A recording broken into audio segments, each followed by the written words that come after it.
아직도 모르겠어. 괜찮을까? 뭐가 고민이야. 그냥 자보면 되지. 어머, 미쳤어? 미치지 않았습니다. 2주간 실사용 후 불만족 시 환불 가능한 쇼앤 침대니까요. 고객 만족을 향한 끝없는 노력, 믿을 수 있는 딴지마켓의 신강자. 침대에 대한 고민은 쇼앤침대에 맡기시고 여러분은 꿀잠만 누리세요. 이젠 고민하지 마세요. 누워본 몸에게 물어보세요. 편안함을 파는 사람들 쇼앤침대, 딴지마켓에 있습니다. 주권자로서의 책임을 다합시다. 옛날에는 왕이 똑똑해야 나라가 편했습니다. 지금은 주권자가 똑똑해야 나라가 편하지 않겠습니까? 추종하는 시민에서 참여하는 시민으로 스스로의 위상을 바꿉시다. 시간의 벽을 넘어 광장이 시민들에게 전하는 노무현 대통령의 이야기, 대통령의 말하기, 위시다마우스. 엄마, 나 가게 안 하고 싶은데. 너 가게 해봤니? 너 음식 만들어봤니? 인테리어는? 집기는? 일할 사람은? 운영은? 가게 자리는? 세금은? 너 돈이 있니? 나는 요술램프 몬스터 셰프다. 네가 원하는 모든 것을 들어주마. 맛집의 맛을 똑같이 만들어줄 수 있어요? 맛뿐만 아니라 돈과 청음의 모든 비법을 알려주겠노라. 야하! 이젠 걱정 고민 끝! 네이버 검색창에 몬스터 셰프라고 쳐주세요. 상담 문의 02-458-8838. 몬스터 셰프! 엄마! 가글 했는데 입에서 뭐가 나왔어! 그거 올리덴탈 체크 가글이라 그런겨. 지금 쓰고 있는 가글 사용 후 확인해 보셨나요? 무색소, 무알콜, 무계면 활성제의 올리덴탈 체크 가글은 쉽게 나온 입안의 이물질을 눈으로 확인할 수 있습니다. 딴지마켓에서 판매 중입니다.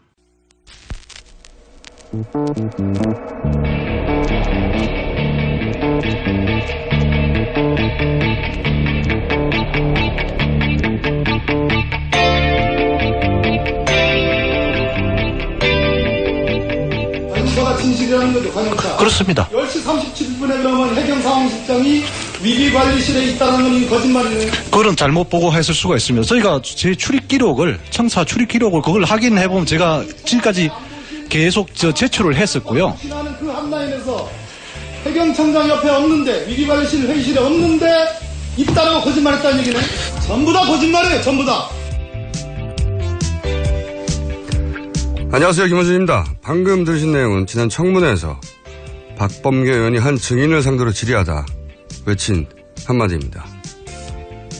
대통령의 피는 청와대 바깥으로 나갔는데 혈액을 채취한 사람도 밖으로 전달한 사람도 없습니다. 정유라는 부정 입학을 하고 결국 입학이 취소됐는데 이대 교수 누구도 그 어떤 특혜도 주지 않았다고 합니다. 피는 대통령의 몸을 스스로 빠져나가 처음까지 이동해 혼자 검사를 신청했고 정유라는 이대 교수 아무도 모르게 입학을 했으며 점수는 자기 혼자 성적이 올라갔다. 그랬다는 겁니다. 대한민국을 이렇게 거짓말 공화국으로 만든 장본인, 본인 자신 역시 국민들 상대로 거짓말해왔던 당사자, 바로 박근혜 대통령입니다. 이 하나로도 탄핵 사유 아닙니까? 김어준 생각이었습니다.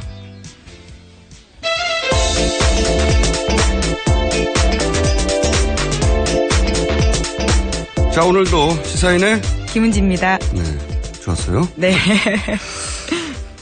다른 뉴스 전하기 전에 저는 AS를 굉장히 중요하게 생각하는 사람입니다. 예. 네, 불친절하지만 AS는 확실히 하는.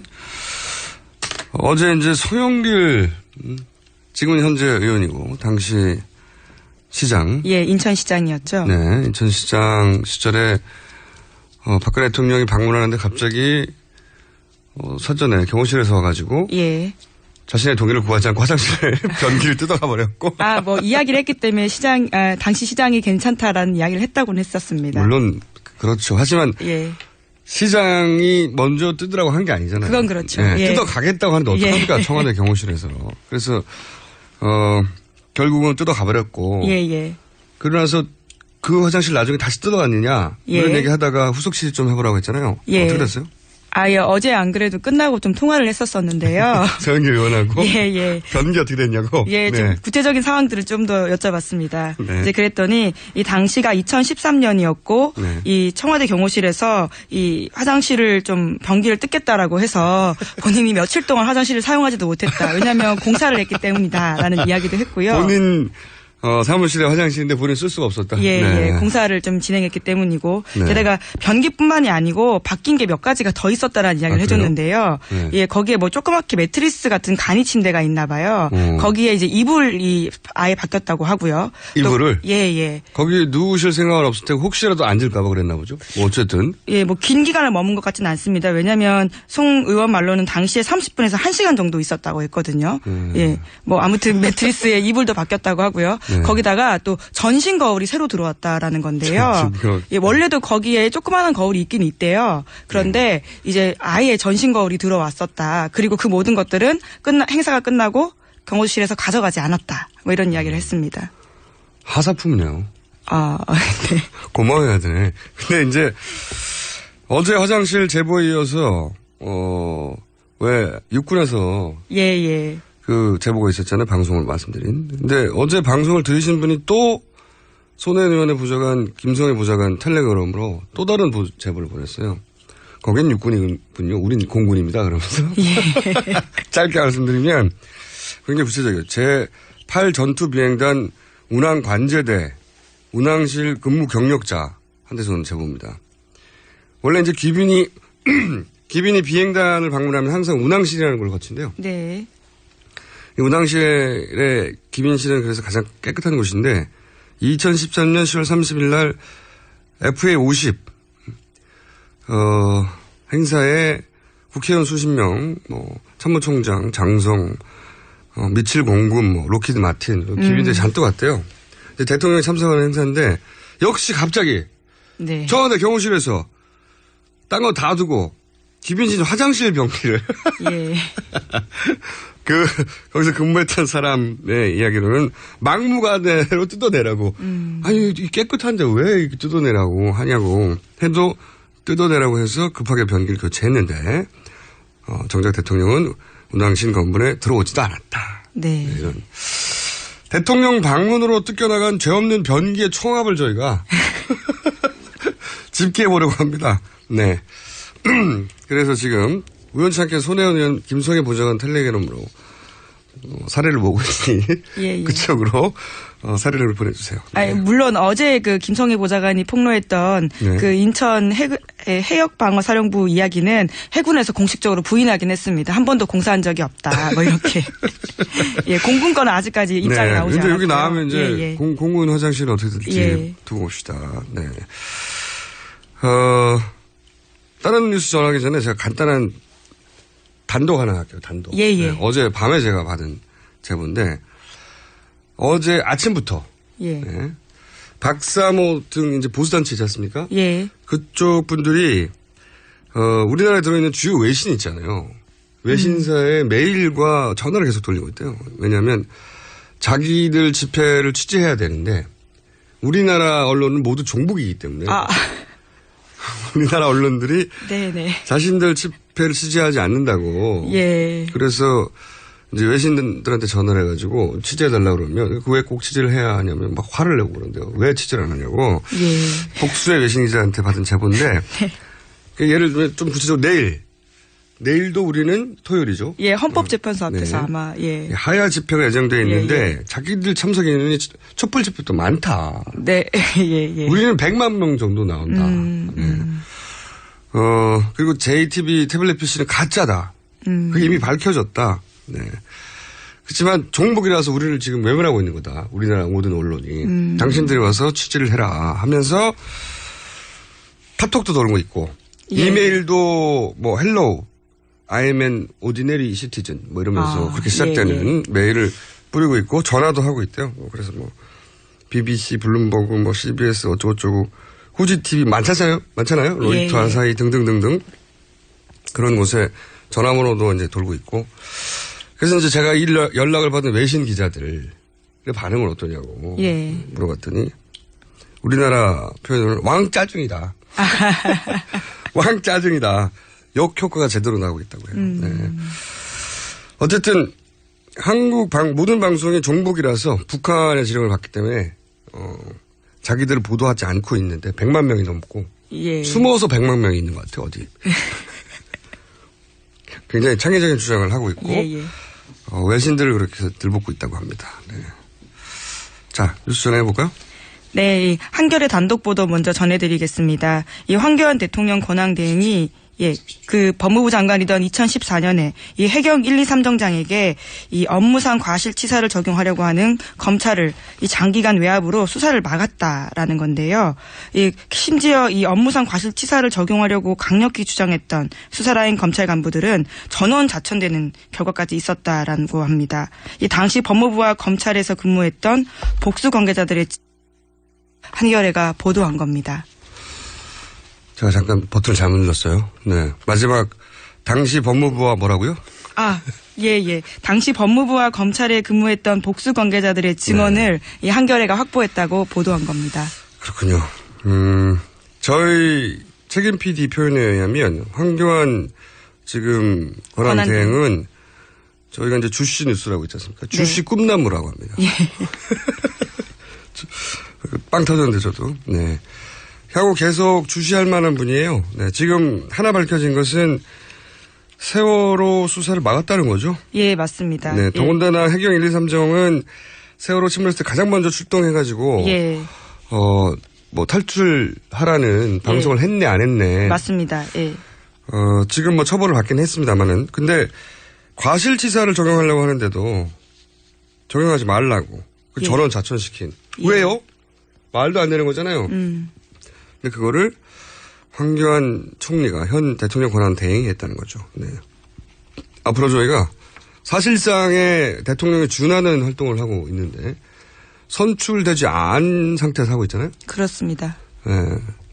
검증에 들어가 볼까 합니다. 그래서 뉴스 하나 전해드리고요. 주식 꿈나무 황교안. 네. 기대하겠습니다. 자, 저희가 또 검증 들어가면 세게 들어가거든요. 예. 주식 꿈나무입니다. 다음 뉴스 전해주십시오. 예, 어제 청문회 관련된 뉴스 좀 전해드리겠습니다. 이 조한규 전 세계일보 사장이 이 대법원장의 일상 등을 사찰한 국정원 문건을 폭로했는데요. 이 외에도 이 최성준 당시 춘천지법원장, 그러니까 현재는 방송통신위원장이거든요. 이러한 법조계 인사들에 대한 평판을 뭐 일종의 사찰을 한 문건을 내놓은 겁니다. 조한규 전 세계일보 사장, 저희 방송에 이제 처음으로 지상파에 나온 분인데. 청문회 가서 터뜨렸어요. 네. 그때 그렇게 터뜨려달라고 해도. 예. 이제 청문회 끝나고 나면 저희 방송에 나오셔야죠. 나와서 취조를 받으셔야 될 텐데. 한마디로 말해서 사법부를 사찰했다는 거죠. 예, 그렇습니다. 근데 이제 사찰 문서 양식을 봤더니 국정원 양식이다. 예. 네. 국정원에서 사실 내용은 별거 아니에요. 뭐 등산을 갔다는 누굴 만났다느니. 이렇다는 얘기는 거꾸로 별 내용이 아닌 것도 일상적으로 사찰했다는 거죠. 그렇죠. 만약에 무슨 양승태 대법원장이 무슨 큰 사안이 뭐 비리나 또는 뭐 큰 사건과 연루됐거나 이게 아니에요. 그냥 등산 갔다. 누구누구 만났다. 뭐 이런 얘기예요. 대단히 일상적이고 아무 내용도 아니거든요. 근데 이제 이 문서를 보면 그럴 정도로 사소한 것도 보고가 이루어지는 그렇죠. 일상적 사찰이 이루어졌다. 사실은 그 다이어리. 네. 우리가 계속 주목하는 김영한 전 민정수석 다이어리를 보면 그 법원 관계자 이름이 끊임없이 등장해요. 예, 맞습니다. 법조에 관련된 이야기들이 많습니다. 대법원장 그 후보자들 이름도 엄청나게 등장을 하고 헌재 관련도 등장을 하고. 그리고 이제 공안 판결이 마음에 안 들 경우에 그 판결을 내린 판사 이름이 등장해서 이 사람을 어떻게 징계할 것인지를 얘기하고 사실은 양승태 대법원장이 이제 본인 이름이 거론되니까 이걸 이제 엄중한 사태라고 하는데 다이어리에 보면 훨씬 많은 사람들이 등장을 해요. 그러니까 사법부가 모른 척해서 안 된다는 거죠. 맞습니다. 청문회에서 대법원장 이름 한 번 나온 수준이 아니라 다이어리에는 엄청나게 많이 나와요. 그것도 대부분 김기춘 전 비서실장을 의미하는 장 표시 아래에 그러니까 당시 청와대에서 사법부를 철저하게 삼권 분립 이런 건 책에 있는 거죠. 네. 이분들 머릿속에서는. 그런 거고 철저하게 관리하려고 했고 예. 실제로 그 의지가 구현된 누구누구를 하려고 했는데 누구누구 돼버린. 예? 많거든요. 이건 장기 플랜으로 네. 꼼꼼히 따져봐야 될 특검에서도 내용이라고 봅니다. 자, 다음 뉴스는요? 예, 어제 청문회에서 최순실 씨의 육성이 담긴 전화통화 녹음 파일이 또 추가로 공개가 됐습니다. 박영선 의원과 어제 인터뷰를 했었는데 추가 내용을 간략하게 저희가 들어보겠습니다. 안종범 수석이 또 확인 전화가 왔다. 잘 됐냐고. 이걸 다 얘기를 한 겁니다, 벌써. 가장 중요한 부분들은. 그럼 어떻게 국가학교로 가겠네. 그걸 얘기를 좀 짜보고. 네네. 그러고 그쪽에서 안수하고 얘기했더니 글쎄 뭐 말이 되래야. 그 사람이 무슨 수정감독으로 얘기했는지. 아는 지금 뭐라 그런대요? 안 수석은 지금 어저께 기사로는 교체 얘기가 나오더라고요. 청와대. 자, 요 내용을 뚝 잘라가지고는 잘 이해가 안 가시는 분도 있을 텐데, 본인 뜻대로 안 되고 일이. 예. 맡고자 했던 사람들이 여기저기 언론 인터뷰를 하고. 예. 그러면서 이제 의논을 하는 거예요. 아, 이렇게 되면 어떻게 되나? 국가 그걸로 가겠네. 예. 10월 말에 이제 통화한 내용들인데요. 이 국가 그걸로 가겠네를 두고 이제 어제 JTBC에서도 이걸 다뤘어요. 예. JTBC에서는 국감이라는 말을 한 거 아니겠는가. 예. 그러나 저희 책임 PD가 이제 경상도. 예. 경상도 출신인데, 본인이 보기에는 말이죠. 국가 그걸로 가겠네는 대단히 포괄 상징어다, 이것은. 예. 국가적인 큰일이 되겠네? 이런 의미입니다. 저도 당연히 그렇게 생각하는데 또 한 가지 의미가 요 안에 들어있다고. 이게 머릿속에 그냥 구체적인 단어가 아니라 예. 그 어휘 언저리가 떠오르는 거거든요. 그 어휘를 특정할 수는 없는데 왜 배우 이름 생각 안 날 때 있잖아요. 예, 그렇죠. 네. 특정 명사들이 고유 명사가. 그런 비슷한 막 이미지가 막 떠오르는 거예요. 국가 그거 큰 거 그거. 근데 또 한 가지는 저는 국기문란이라는 단어를 떠올리려고 했다고 봐요. 왜 그러냐? 정윤의 문건 비롯하여 이쪽에서 큰 사건이 터질 때마다 네네. 사실은 국기문란 사건으로 대치기하거나 막거나 넘어가거나 네. 키우거나 이 오등에 끊임없이 등장했거든요. 그래서 네. 굉장히 큰 국가적인 일 국기문란 그거 이런 정도의 의미. 손석희 씨가 국감이라고 아마 왔다 갔다 예. 취재기자하고 얘기하면서 그거 아니겠냐고 얘기했는데 오답 처리하겠습니다. 네. 손석희 씨 불만 있으면 저희 방송에 나와주시고요. 네. 오답 되겠습니다. 네. 네. 국기문란 혹은 그걸 포괄하는 국가적으로 아주 큰 일을 포괄 이런 단어는 없지만 포괄적으로 상징하는 포괄 상징어. 포괄 상징어. 네. 예. 자, 오답 JTBC 통보해 주세요. 자, 하여튼 여기서 보면 핵심은 이거죠. 뭘 짜봐라. 예. 네, 짜봐라 하는 게 대응을 만들어라. 은폐하려고 했던 거죠. 그렇죠. 예. 대응책을 상황을, 마련해라. 뭔가 우리 계속 얘기했던 누구냐 이 계획을 짠 사람은 이 대응책은 네. 그 사람이 존재한다는 거죠. 추정해보자면. 다음 순요. 예, 계속해서 청문회 뉴스입니다. 어제 이화여대 관계자들도 나왔는데요. 이 교육부 감사까지 계속해서 모른다고 하면서 정유라 특혜를 모르쇠로 이야기했을 뿐만 아니라요. 어제 최경희 전 총장 같은 경우에는 최순실 씨와 만나게 된 경위에 대해서 좀 다소 비상식적인 이야기를 해놓기도 했습니다. 이 최순실 씨를 2번 만났는데 학부모가 왔다길래 만났을 뿐이다. 이렇게 이야기를 해서요. 이 이화여대 커뮤니티에서도 이 총장 만나려면 몇 단계를 거쳐야 되는데 도통 어떻게 동네 반장님보다 더 만나기 쉽냐라는 이야기도 나왔습니다. 총장 정도 되면 최소한 몇 주 전에 약속을 잡아야 돼요. 일정 속에서. 그렇죠. 그럼 학부모 왔는데 알았어. 이게 말도 안 되는 무슨 지나가는 행상 만나듯이. 예. 말도 안 되는 거고요. 근데 이제 저는 이 청문회를 보면서 그런 생각을 했어요. 이제 관계자, 그러니까 자기 혼자가 아니라 여러 관계자가 있는 재판을 한 번이라도 받아보신 분들은 청문회를 보자마자 느낌이 옵니다. 여기는 누군가 지휘자가 있다. 왜냐면요. 저도 이제 예를 들어 주진우 씨하고 재판을 많이 받았잖아요. 그리고 또 저희하고 관련된 사건에 이제 관계자들도 있어요. 그 사람들이 무슨 말을 할지를 모르면 내가 무슨 말을 할 수가 없어요. 서로 어긋날 수가 있잖아요. 그렇죠? 같은 목적을 가진 사람이라 하더라도 디테일에서 달라지면 안 되잖아요. 네네. 그래서 상대가 무슨 말을 할지 모르는 상황에서는 결코 뱉어낼 수가 없어요. 말들을. 왜냐하면 그게 거꾸로 나한테 위증이나 혹은 거짓말하는 것으로 되돌아올 수가 있잖아요. 아주 작은 차이에서 재판이나 네. 법원에서는 작은 차이를 가지고 이제 사실은 거짓말이 탄로나기 시작하는 경우가 많거든요. 이거는 당사자가 많지 않습니까? 교수들도. 예. 이분들 일반인들끼리는 짤 수가 없어요. 뭐가 법적으로 문제가 되는지 모르니까. 게다가 각자의 변호사가 있다. 각자의 변호사가 짜주는 걸로도 안 됩니다. 당연하죠. 무슨 말을 할지 서로 알아야 되잖아요. 이거는 그러니까 지휘자가 있어야 돼요.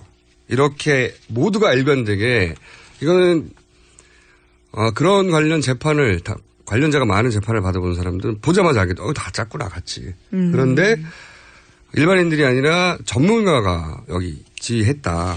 이건 거의 뭐 명확한 거라고 저는 봅니다. 경험자로서. 다음 뉴스 뭐 있습니까? 예, 이 CBS 단독 보도입니다. 2007년 유경재단 폭력 사태에 깊숙이 개입했던 한 인사의 최초 고백인데요.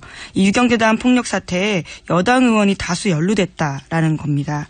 예, 뿐만 아니라요. 당시 배후에는 현 친박 의원뿐만 아니라 비박 의원도 있었다. 이런 고백을 한 겁니다. 드디어 이런 게 나오네요. 그 이재현 대표 그런 말 했죠. 박근혜 대통령 뭐 평생 돈 한 푼 챙긴 적 없다고 이런 최경환 의원이 한 말입니다. 네, 예. 맞다. 그건 말도 안 되는 소리예요. 네. 왜냐하면요. 이 유경재단과 관련된 유경재단을 가지고 왜 박근영, 박지만 이 삼형제가 그렇게까지 피터지게 싸웠느냐. 이게 부동산이 수조 원이에요. 예. 이게 그냥 재산 문제예요. 그냥 그 자체로. 여기에 무슨 위대한 사상과 철학과 시대 정신이 담긴 게 아니에요. 돈 때문에 싸운 겁니다. 그냥 무슨 돈 한 푼 챙긴 적이 없어요. 돈 때문에 이렇게까지 싸웠는데. 그리고 형제들끼리 양쪽 다 조폭을 동원합니다. 예, 그렇습니다. 네, 조폭을 동원하는데 박근혜 대통령 쪽에서 훨씬 더 잔인했어요. 이 사건이 이제 유경재단 관련한 폭력 사태에 대해서 앞으로 제대로 못 다뤘는데 언론들에서 점점 나오겠죠. 시사인은 다뤘습니다. 시사인 영향력이 없잖아요. 아니 무슨 말씀을 그렇게 하시는 건가요? 당장 회사 차원에서 문제 제기를. 네, 실컷 하고요. 예. 네. 그리고 이제 이번 주 토요일에 그것이 알고 싶다. 아주 기대되는 편인데 이제 박근혜 대통령의 오촌끼리 살인과 자살 사건이 있었습니까? 제가 감옥 갑을 했던. 그리고 드디어 공중파에서 다루게 되는데 지금은 말할 수 없고요. 저는 이 방송이 나온 다음에 이 방송의 어떤 뿌리가 되는 출장이 하나 있어요. 중동 지역으로. 그 출장 팀을 꾸렸던 사람이 저거든요. 할 말 되게 많아요. 할 말 굉장히 많은데 이게 근데 그 사건 역시 이 뿌리는 유경재단 폭력 사태입니다. 유경재단. 이 유경재단 폭력 사태만 보면 돈 한 푼 챙기지 않았다는 건 말도 안 되는 걸. 예. 돈에 너무너무 집착했어요. 여기까지 할게요. 네.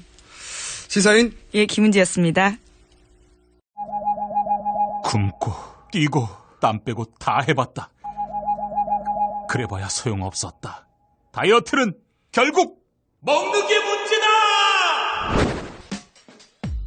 동결건조 채소와 곡물, 단백질, 그리고 효소와 비타민, 미네랄로 만든 다이어트 전용 그린 스무디로 하루 한두 끼만 바꿔 드세요.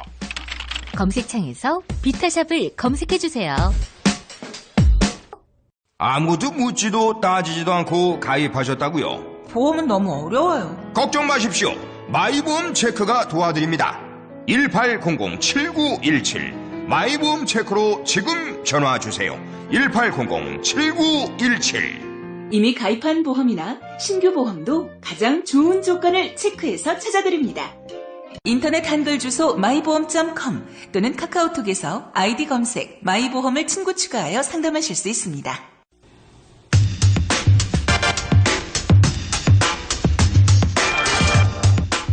대통령의 7시간 관련한 청문회가 끝이 났음에도 불구하고 사실은 제대로 밝혀진 것이 없습니다. 그래서 저희는 뉴스공장에서 그동안 가졌던 의문 중에 되짚어서 확인해보고자 하는 것이 있습니다.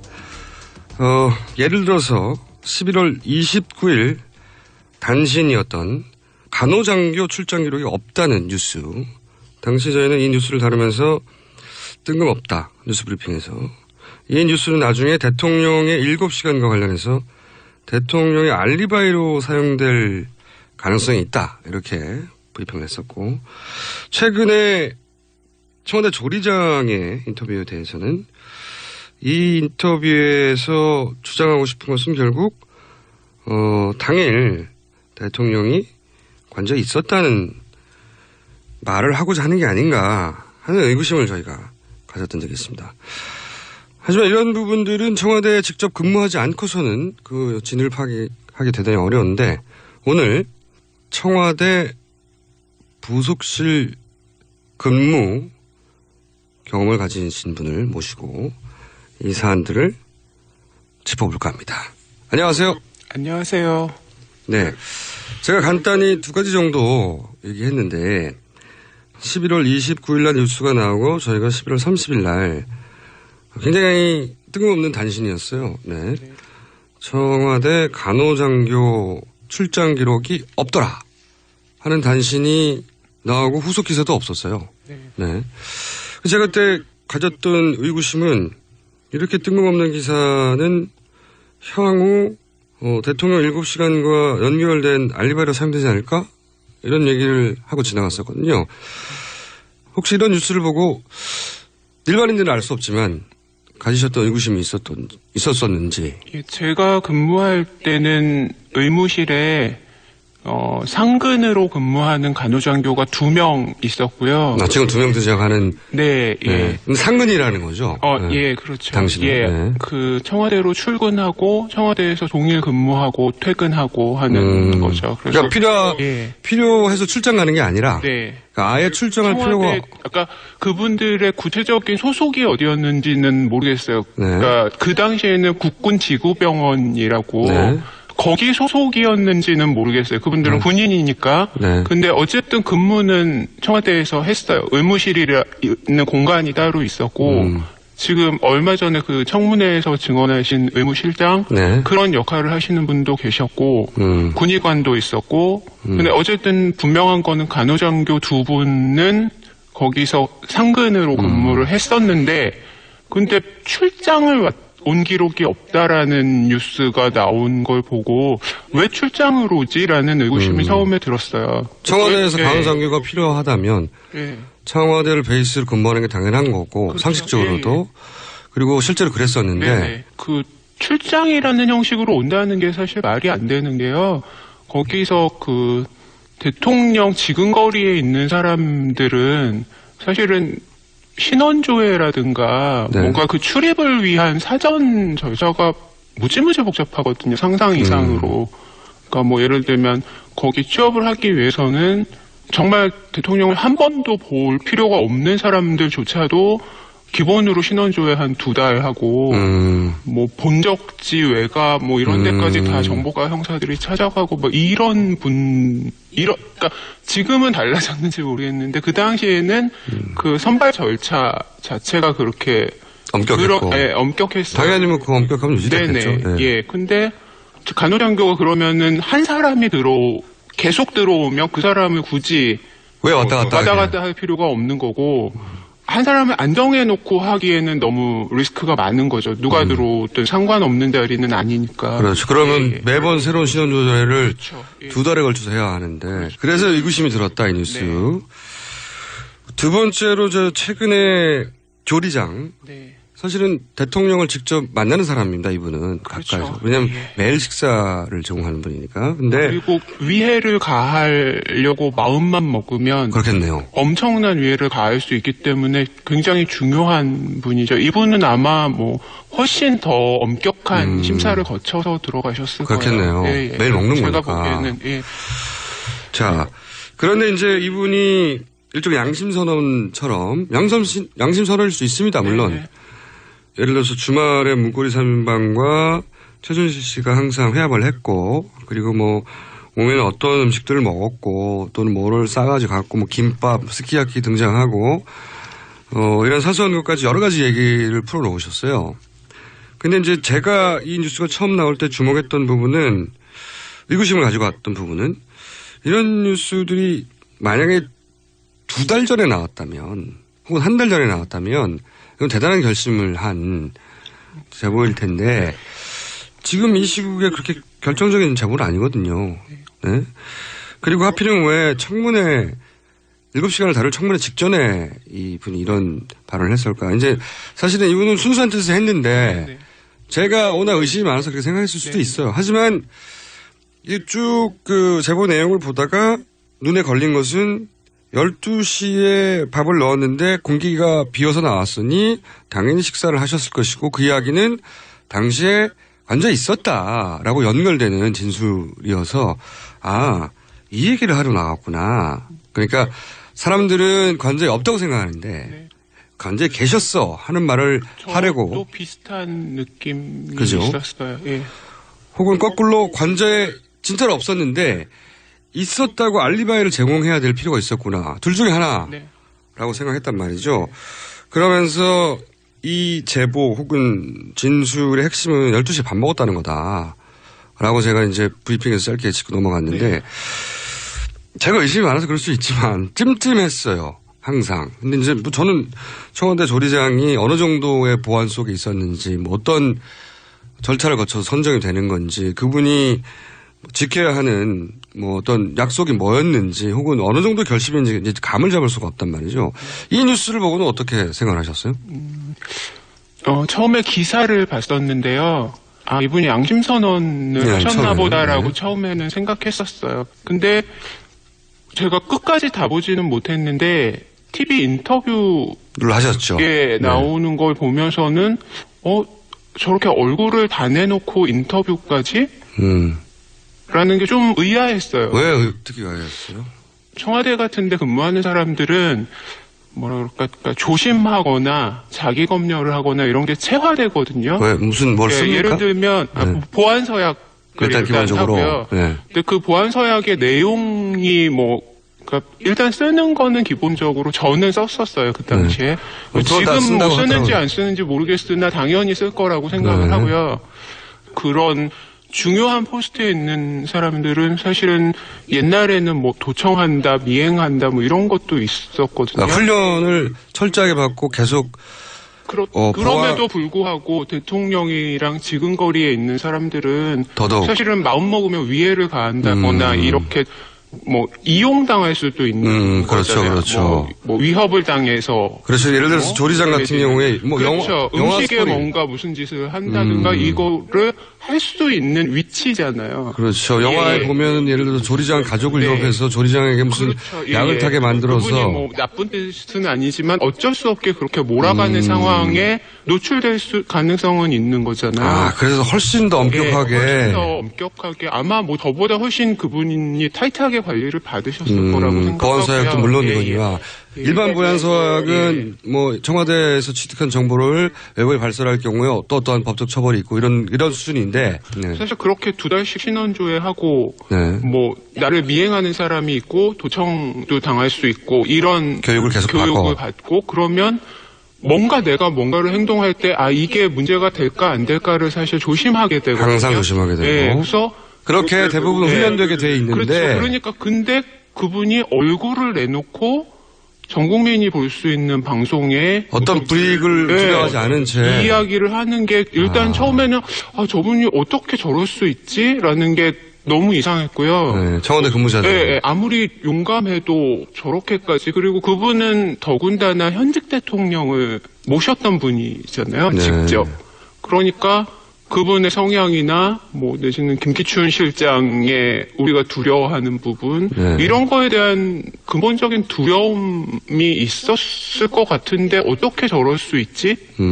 왜 그게 안 보이지? 인터뷰하시는데 막 그렇다고 제가 보기에는 너무 밝다. 되게 결연한 뭐 의지나 비장함 뭐 이런 느낌은 아니었거든요. 뭐 제가 잘못 봤을 수도 있지만 그래서 좀 이상하다고 생각했어요. 경험자로서. 예. 뭐 그게 법적인 처벌이든 뭐든 불이익을 안 받을 거라고 생각하지 않고서는 그러니까 그런 처벌을 줄 쪽에서 너는 처벌을 하지 않을 거야라는 약속을 받지 않고서야 어떻게 저럴 수 있을까? 라는 생각을. 그런 불이익을 준 케이스들이 너무 많이 이미 밝혀졌잖아요. 예. 그러면. 그런 상황에 처한 사람들이 심리나 조건을 잘 아시는 분으로서 저렇게, 편안하게 이 얘기를 한다는 건 불이익이 아니라 그렇게 나가서 인터뷰하라고 권유를 받은 게 아니냐라는 정도? 어쨌든 제가 보기에는 노말하지는 않았어요. 예. 그럼 제가 이렇게. 저라면 그럴 수 없을 것 같다는 생각이 들었어요. 그럼 제가 이렇게 돌려서 얘기해 볼게요. 네. 12시에 밥을 먹은 것 같다라고 말하는 이것도 역시 대통령의 알리바이거든요. 관저에 있었다고 그렇죠. 하는. 예. 알리바이를 위해서 나가서 이야기를 했고 나머지는 자신의 진술의 신빙성을 더하기 위해서 실제로 있었던 일 몇 가지를 더해서 말했을 가능성에 대해서 의심해 볼 여지가 있다. 네. 경험자로서. 방송을 보고서 이제 본인 경험상 비슷한 생각을 하신 거군요, 저랑. 네, 그렇습니다. 제가 얼마나 예리한지. 네. 세 번째 질문을 드려볼게요. 네. 경험자로서. 이제 제가 또 항상 되물을 수는 없는데 제가 알지를 못하니까 되물을 수는 없지만 이해할 수 없던 것이 뭐냐면 김기춘 전 비서실장이 나와서 끊임없이 했던 얘기는 뭐냐면 관저에 계셨지만 어디인지는 나는 몰랐다. 그러면서 이어지는 이야기가 사저에 계시던 관저에 계시던 계신 곳이 곧 집무실이다. 이런 개념을 들고 나와서 대통령은 어디 있든 일을 하는 거야. 그러니까 굳이 어디 있는지 따질 필요가 없어. 나는 몰라서 어디 있는지 이렇게 얘기했단 말이죠. 비서실장이 알고자 하는데 과연 대통령이 어디 있는지 모를 수 있는가? 여기 의문이 저는 드는데 몰랐다고 계속 하니까 제가 근무를 안 해봤으니까 말이죠. 이게 가능합니까? 비서실장이 그분이 말씀하신 대로 일거수일투족을 알 수는 없지만, 알려고 마음먹으면. 그 순간 바로 알 수 있죠. 그렇죠. 그럴 거라고 생각합니다. 제가 이제 얼핏 들은 얘기는 대통령이 어디에 있는지 1분 1초도 눈 밖에 나서는 안 되는 게 경호실의 의무고, 그렇죠. 그게 해야 할 가장 중요한 일인데, 그러니까 대통령이 어디 있는지는 비서실장이 알고자만 한다면 경호실에 연락하면 그 순간 즉시 알 수 있는 거 아닌가요? 그렇죠. 예. 그리고 대통령이 움직이시면 그 동선에 있는 직원들이 사전에 스탠바이하고 뭔가를 다음 일정을 준비해놓고 이런 것 때문에 항상 그거는 그 관련 라인에 있는 사람들한테는 노티스가 됩니다. 무전으로? 네. 그러니까 본관에서 준비할 시간을 줘야 되고 본관으로 움직이시면 그리고 또 관저로 움직이시면 관저에서도 준비할 시간을 줘야 되는 거잖아요.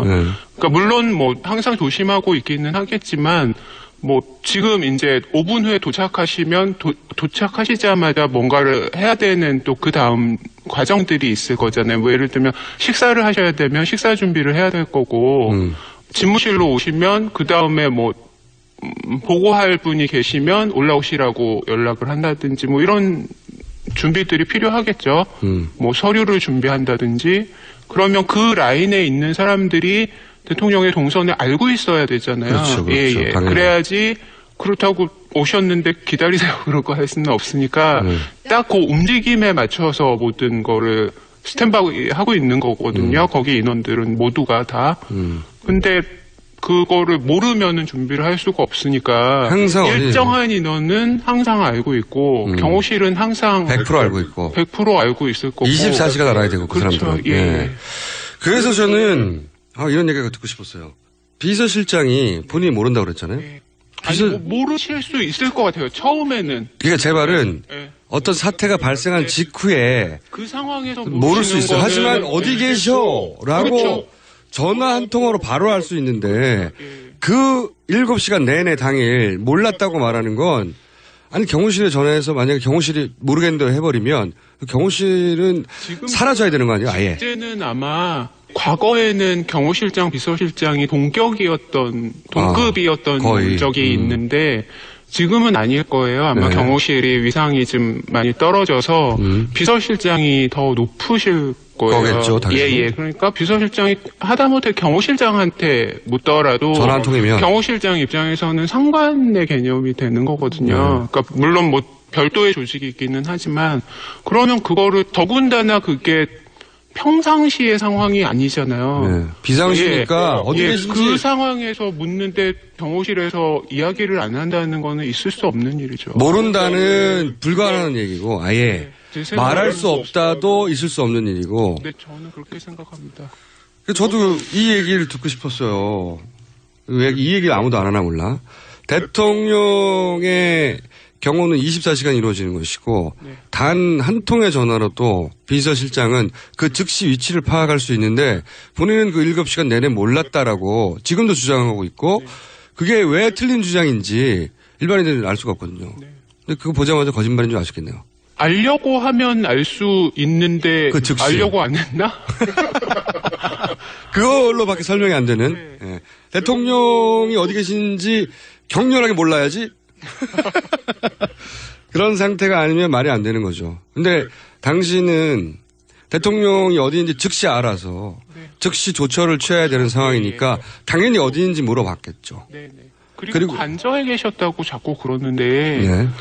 그것도 그러니까 관저에 뭐 집무실이 있다고 자꾸 얘기하시고 무슨 비서실에도 있고 연무관에도 있고 뭐 그러시는데 방은 있을 수 있을 거예요. 아마 왜냐하면 잠깐 가시더라도 그냥 뭐 대기실 같은데 같이 계실 수 없기 때문에 그분을 대통령을 위한 전용 공간은 분명히 만들어 놓죠. 그렇지만 그거는 정말 어쩌면 재임 중에 한 번도 안 쓸 수도 있는 공간들인 거거든요. 그리고 관저에 있는 집무실이라는 거는 설사 있다 하더라도 그런 상황이면 뭐 본관으로 오시든 뭐 비서실로 가시든 해서 정말 대책을 논의해야 되는 장면이잖아요. 그 시간에 관저에서 집무를 했다는 거는 저로서는 도저히 저게 변명이 된다고 생각하나? 그렇잖아요. 재택근무하고 있는데 304명의 자기 국민이 수당당하는 장면에서 나는 오늘 여전히 재택근무? 이거는 말이 안 되죠. 그리고 비서실장은 어딘지 몰라? 그러니까요. 예. 그게 너무 당연한 것을 계속 얘기해? 예. 일반인들은 청와대 경험을 안 했으니까 그거가 통할 거라고 이제 생각하면서 끊임없이 반복 재생하고 있는 거죠. 청와대 부속실 가장 가까운 곳에서 직접 유사한 경험을 한 분으로서는 이런 진술들이나 정황들이 드러나면 드러날수록 거꾸로 없었나 보다는 생각을. 네. 전에는 사실 뭐 알 수 없지. 네. 뭐 약간 중립적인 생각이었는데 그리고 또 그 이분 인터뷰가 나온 다음에 다른 언론들은 너무나 당연하게 뭐 그러면 12시부터는 식사를 했으니까 있었고 그렇죠. 로 되는 거잖아요. 전제가 그 인터뷰를 근거로 해서 오후에 뭐 90분 올림머리 했고 앞에 그러면은 12시부터 밥을 먹었으니까 그러면 12시에는 적어도 있었고 그러면 오전만 비네 이렇게 되는 거잖아요. 그렇죠. 그걸 원했나? 라고 생각할 수밖에 없었다. 예, 저는 그런 생각이 들었어요. 그래서 거꾸로 이걸 이렇게까지 굳이 조리장에 나와서 얘기하는 걸 보면 이 중간에 알리바이가 꼭 필요했나? 알겠습니다. 대단히 상식적인 지적이었고 저희가 꼭 듣고 싶은 이야기였는데 오늘 어렵게 나와주셔서 정말 감사하고요.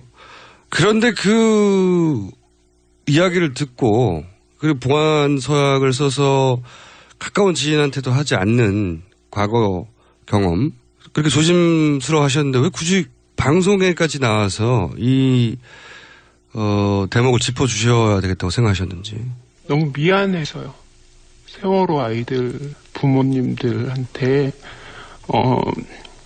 세월호 이후에 사실 저뿐만 아니라 저희 전 국민이 다 트라우마를 안고 살고 있는 거잖아요. 뭐 저도 아이들이 있고 저는 그러니까 계속 저를 괴롭힌 거는 우리 아이들이 세월호에 안 탄 거는 그냥 운이 좋았을 뿐이다라는 생각을 늘 했어요. 그래서 그냥 이렇게 이대로 살면 언젠가 지금은 운 좋아서 안 탔지만 내 아이들도 언젠가 또 다른 세월호에 탈 수 있고 나는 또 다른 행복항에 가서 저렇게 울부짖으면서 9명인가는 아직 돌아오지 못하셨잖아요. 그러니까 계속 마음의 빚은 있었는데 그래서 이 광화문에 주말마다 사실 나가면서 세월호 천막에 가서 미안하다는 이야기를 하고 싶었는데 못했어요. 너무 내가 아무것도 안 한 게 너무 뭐라 그러지 비겁한 상태에서 가기가 너무 미안해서. 근데 이제 탄핵이 가결되고 나서 지난주에 처음으로 갔어요. 가서 꽃도 바치고 미안하다고 이야기도 하고 그러면서 제가 약속했거든요. 혹시 내가 할 수 있는 게 별로 없겠지만 혹시라도 조금이라도 도움될 수 있는 게 있다면, 다른 거는 모르겠는데 저는 사실 세월호 때문에 촛불 집회에 갔거든요. 이제는 외면하지 않겠다, 가만히 있지 않겠다라고 아이들한테 약속했고요. 그래서 그때는 사실 제가 할 수 있는 거는 그냥 촛불 집회에 계속 나가는 거라고 생각했어요. 100만 명에다가 점 하나 보태는 거 정도. 그 정도는 그것도 안 하면 안 되겠다라는 생각을 했었는데, 여명숙 위원장님, 주진영 사장님, 그리고 특히 그 현직 외교관인데 인터뷰하신 분, 베트남 영사님인가요? 그분 인터뷰 보면서 정말 너무너무 울었어요. 그분은 본인뿐만 아니라 가족들, 그리고 현직 공무원이신 거잖아요. 그러니까 그분들이 감당해야 될 몫이 어떤 건지 정말 상상도 안 되고, 저분들을 지켜내지 못하면 우리는 희망이 없을 것 같다는 그런 생각이 들어서, 어떡하지? 저분들이 이 일로 인해서 고통받게 되고 피해받게 되고 그러면 안 되는데라는 게, 그냥 그렇다고 제가 뭘 할 수 있는 게 없잖아요. 그러면서 사실은 만약에 내가 저 입장이면 저렇게 할 수 있을까? 근데 자신이 없었어요, 사실은. 나는 못할 것 같다, 저렇게는. 근데 적어도 그분들의 뒷배는 촛불 하나 드는 걸로 할 수 있으면 그거는 내가 끝까지 해야지라고 결심을 했었는데, 지금 사실 이거는 제가 할 수 있는 거잖아요. 비겁한 제 자신을 용서하지 못할 것 같았어요. 그리고 다른 분들이 많이 나왔으면 좋겠다. 저분들처럼 저렇게 내부 고발, 제보 이런 게 많이 나와야지 밝혀지는 거 아닌가? 그렇죠. 예, 그런 생각을 많이 했는데 겁나도 외면하면 안 될 것 같았어요. 예, 약속시키고 싶었어요. 마음이 짠하네요. 찡하고. 네. 감사하고요. 이 방송을 들으시고 저희가 큰 걸 바라는 건 아닙니다. 아주 작은 제보라도 저에게 들려주시면 그 작은 제보를 하나하나 모아서 큰 스토리를 만들어 볼까 합니다. 여러분들의 도움을, 제보를 기다리겠습니다. 오늘 말씀 감사합니다. 감사합니다. 네, 사전 녹음한 방송이었습니다. 음성 변조 때문에 제보자 신변 보호를 해서 하울링이 좀 있었습니다. 제가 이번 주장을 방송한 것은 이분 말이 무조건 옳다거나, 조리장 주장은 사실 무근이라는 단정을 하는 목적이 아니고, 권력이 자신의 치부를 숨기고자 할 때 그 진실을 밝히려면 자신의 전문 분야에서 경험, 지식, 정보를 나누는 시민들의 도움이 없이는 불가능하다. 그 점을 말하고 싶었습니다. 그리고 조리장의 반론권 역시 언제든 보장해드립니다. 3부에서 뵙겠습니다.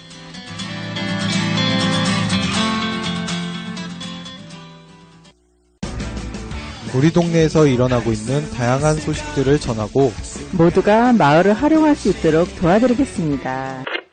제가 인터뷰한 결과에 의하면 면목동 지금 우리가 미디어펀 주변에도 거의 다 배발. 동네 얘기, 친구 얘기, 세상 돌아가는 이야기 모두 나눌 수 있는 마을미디어 팟캐스트. 마을미디어 팟캐스트 참여 방법은 검색창에 서울마을미디어 지원센터를 검색하시거나 전화 02-3141-6390, 3141-6390으로 연락주시면 됩니다. 여성 여러분, 골반이 삐딱하면 허리가 아파요. 아랫배가 나와요. 골반이 바로 서야 건강도 아름다움도 바로 섭니다. 바디로직을 입으세요. 토크밴드의 입체적인 탄력이 틀어진 골반을 바로잡습니다. 간편하고 확실한 골반 교정 타이즈 바디로직. 삐딱한 남성 골반에도 역시 바디로직. 바디로직의 효과를 못 느끼셨다면 100% 환불해드립니다. 자세한 환불 조건은 홈페이지를 참조하세요. 태산이 높다 하되 하늘 아래 메이로다.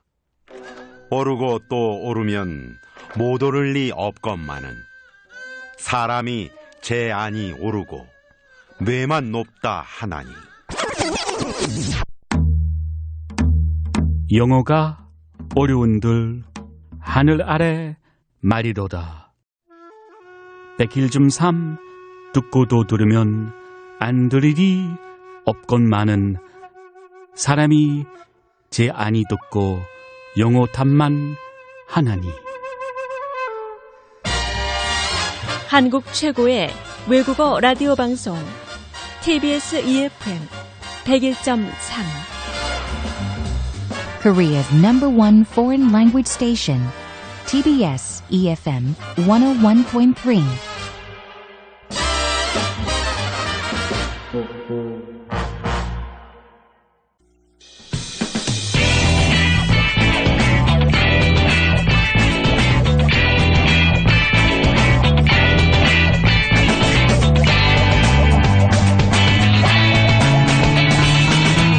김어준의 뉴스 공장.